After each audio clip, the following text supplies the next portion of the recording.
Hello everyone, this is lecture number 7.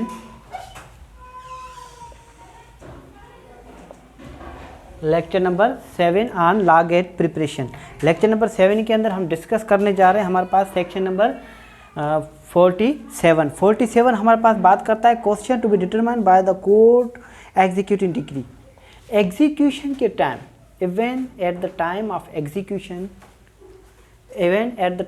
Execution of a decree, किसी भी court की जो डिग्री पास हुई है अब उसकी एग्जीक्यूशन के अंदर जा रहे हैं, और एग्जीक्यूशन के टाइम पर अगर आपको लगता है कि ये डिग्री हमारे पास क्या नहीं हुई है, प्रॉपरली पास नहीं हुई है, प्रॉपरली नॉट पास्ड, फिर हमारे पास एग्जीक्यूटिव कोर्ट क्या कर सकती है, इसको रिफ्यूज्ड कर सकती है, एग्जीक्यूशन से रिफ्यूज कर सकती है। अब हम देख लेते हैं हमारे पास किस किस चीज़ों से, फॉर एग्जांपल कोई एग्जीक्यूशन करवानी है, ठीक है, जो डिग्री हुई है उसकी एग्जीक्यूशन, या तो फिर उसकी क्या करनी है, हमारे पास डिस्चार्ज कर रहे हैं। डिस्चार्ज से मतलब फ्री फ्रॉम ऑब्लिगेशन या फिर ड्यूटी, जिस पर जो ड्यूटी आ रही है उनसे उनको फ्री कर रहे हैं, या तो फिर सेटिस्फैक्शन की बात है, ठीक है। अब इन सब चीज़ों में, ठीक है, जो पार्टी थी हमारे पास सूट के अंदर, पार्टी कौन, प्लेंटिफ। इस हमारे पास सेक्शन के अंदर हमारे पास प्लेंटिफ और डिफेंडेंट से मुराद क्या है, प्लेंटिफ वो जिसके अगेंस्ट में डिग्री पास हुई है, ठीक है, और डिफेंडेंट वो जिसके अगेंस्ट में हमारे पास डिग्री पास हुई है, ठीक है। वही क्वेश्चन रेज कर सकता है जिसके अगेंस्ट। जाहिर सी बात है हमारे पास से क्वेश्चन रेज कौन करेगा एग्जीक्यूशन के टाइम पर, ठीक है, अलोक होने कौन नहीं देगा, वो जिसके अगेंस्ट हुई है, ठीक है। तो हमारे पास पार्टी से रिलेटेड मीन्स प्लेंटिफ वो जिसके अगेंस्ट में डिग्री पास हुई है, और डिफेंडेंट वो जिसके अगेंस्ट में डिग्री पास हुई है, ठीक है। यहाँ पर आगे चलते हैं हम, हमारे पास सेक्शन हमारे पास 47 का क्वेश्चन जो है हमारे पास सब सेक्शन 1 हो गया, ठीक है। उसके बाद सब सेक्शन 2 जो बात करता है वो बात करता है हमारे पास कि हम ये जो एप्लीकेशन है, ये जो क्वेश्चन आप रेज कर रहे हैं, ये क्वेश्चन जो रेज कर रहे हैं थ्रू एन एप्लीकेशन, ये एप्लीकेशन एक सेपरेट सूट माना जाएगा, एक सेपरेट सूट माना जाएगा। और अगर कोर्ट अगर सेटिस्फाइड हो और कोर्ट अगर चाहे तो फिर हमारे पास इसकी एडिशनल फीस का भी ऑर्डर कर सकती है। एडिशनल फीस मीन्स एडिशनल जो कोर्ट फीस है वो उसका ऑर्डर भी कर सकती है, क्योंकि ये ऐसे छोटे मैटर्स के लिए हमारे पास सेपरेट सूट नहीं होगा। जैसा कि हमारे पास सेक्शन 11 कहता है कि हमारे पास फ्रेश सूट बार है, और जो चीज़ ऑलरेडी डिसाइड हो गई है उस पर हमारे पास बात करना फजूल है, ठीक है। आ रही बात समझ में। उसके बाद हमारे पास 3 में जो बात करता है, सब सेक्शन 3 जो बात करता है वो करता है रिप्रेजेंटेटिव।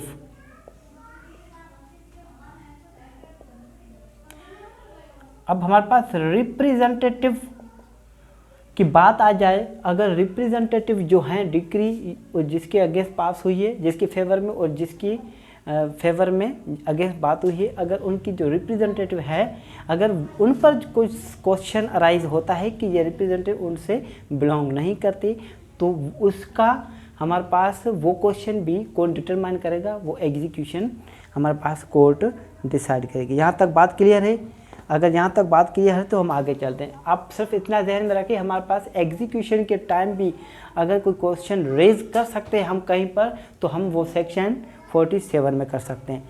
47 के बाद हम चलते हैं, हमारे पास है सेक्शन नंबर हमारे पास है 75 हमारे पास बात करता है कमीशन की, ठीक है।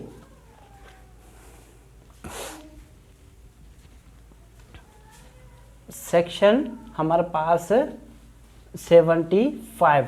75 किस चीज़ के बारे में डील करता है, ये डील करता है कमीशन के बारे में। Commission means delegated powers to a हमारे पास डेलीगेशन एक पावर होता है एक ग्रुप का, ठीक है। Special group delegated to consider a matter, किसी चीज़ को कंसीडर करने के लिए कोई स्पेशल ग्रुप डेलीगेट कर दिया जाता है, उसको कमीशन कहते हैं हम।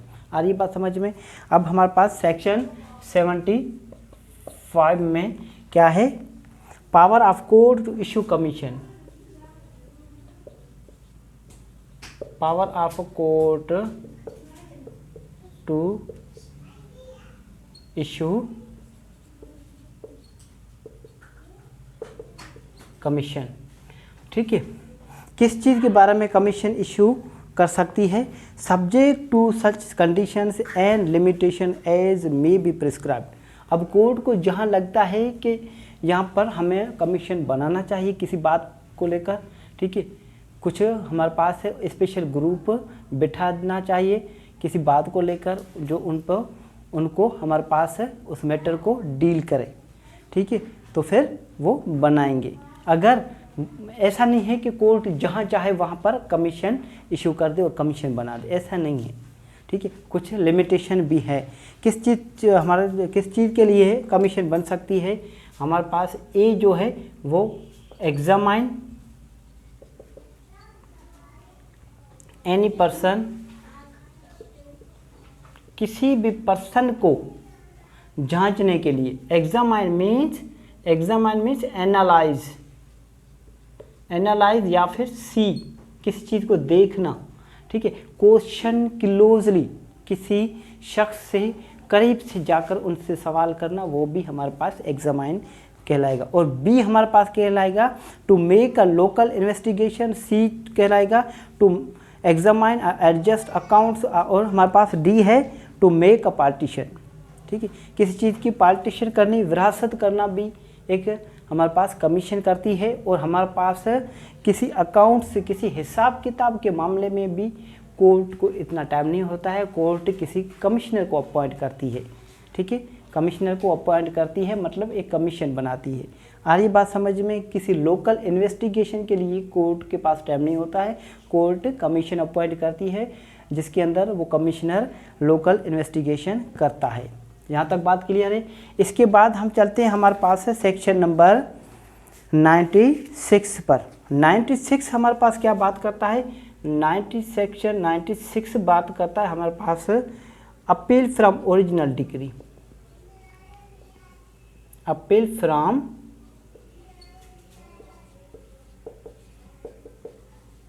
Original decree. पहले आप इसकी बेयर रीडिंग कर लें।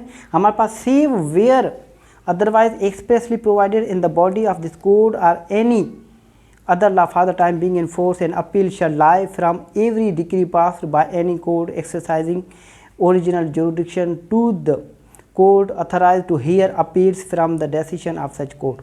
कोई भी हमारे पास ऐसी कोर्ट हो जो हमारे पास क्या कर रही हो, exercise original jurisdiction, original jurisdiction. अगर ओरिजिनल जुरिडिक्शन से कोई डिक्री पास होती है तो उसकी अपील होगी कहाँ पर, कॉम्पिटेंट फोरम पर, उसके हायर फोरम पर अपील होगी। फॉर एग्जांपल कोई फर्स्ट सीनियर सिविल जज से कोई डिग्री पास होती है उसकी ओरिजिनल जुरिडिक्शन के अंदर, तो उसकी अपील कहाँ होगी, सेशन में कोर्ट में होगी। अगर सेशन कोर्ट में ही कोई डिग्री पास होती है और उस सेशन कोर्ट की ओरिजिनल जुरिडिक्शन में पास होती है तो उसकी डिग्री कहाँ अपील होगी, हाई कोर्ट में होगी। इसी तरह, ठीक है, मीन्स फर्स्ट अपील की बात कर रहे हैं, ये आप जहन में रख लें। कौन सी अपील की बात कर रहे हैं, फर्स्ट अपील की। आ रही बात समझ में। और हमारे पास सबसेक्शन 2 बात करता है कि हमारे पास जो एक्स पार्टी डिग्री है जो ओरिजिनल जुरिडिक्शन में पास होती है वो भी अपीलेबल है और उसकी भी अपील होगी, ठीक है। और हमारे पास नंबर 3 बात करता है, सबसेक्शन 3 अपील का ओरिजिनल जुरिडिक्शन और फर्स्ट अपील का जो हमारे पास सबसेक्शन 3 है में से हमारे पास सेक्शन 96 का सबसेक्शन 1 था जिसके अंदर मीन्स ये कहा गया कि हमारे पास सब डिग्री जो है जो ओरिजिनल जुरिडिक्शन में पास होती हैं वो अपीलेबल होती है। Every degree passed in original jurisdiction में आल्सो लाई फॉर अपील। आ रही बात समझ में? An appeal shall lie from every decree passed by any court exercising original jurisdiction. और नंबर 2 में बात कर रहा है कि हमारे पास अगर एक्स पार्टी भी कोई हमारे पास डिग्री पास हुई है तो वो भी अपीलेबल है, ठीक है, हायर फोरम पर। आ रही बात समझ में? नंबर 3 में बात करता है हमारे पास कंप्रोमाइज डिग्री की।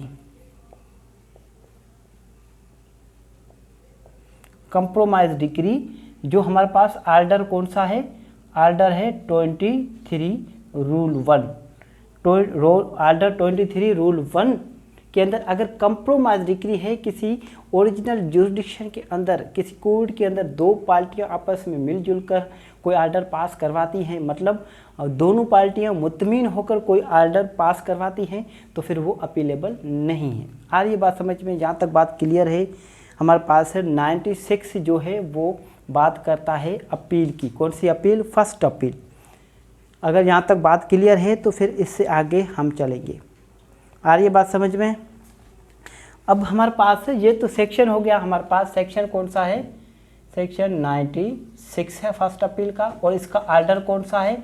आर्डर हमारे पास है इसका होगा